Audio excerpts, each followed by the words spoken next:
There are three processes by which the Philippine Revolution is to be advanced.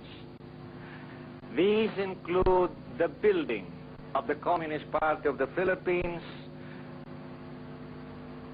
the building of the new People's Army, and the building of the National Democratic Front.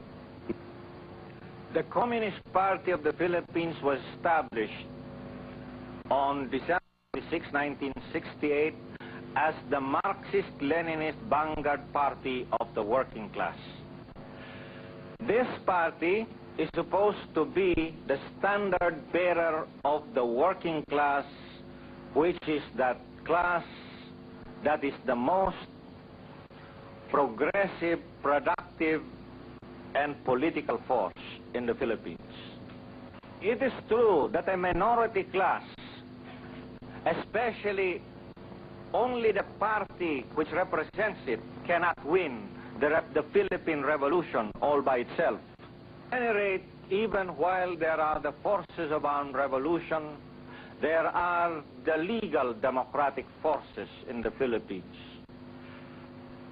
The biggest of these is Bagong Alyansang Makabayan, or Bayan in short.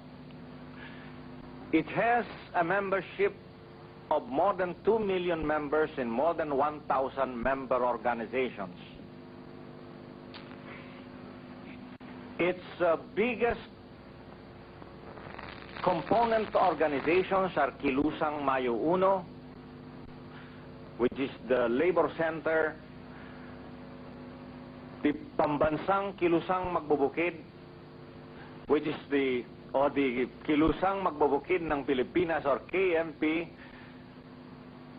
Gabriela, the Women's Alliance, League of Filipino Students, Alliance of Concerned Teachers,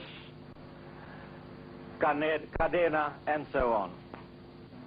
As I have earlier pointed out, Partido ng Bayan, founded last August 30 and 31, was an outgrowth of Bayan, the big coalition.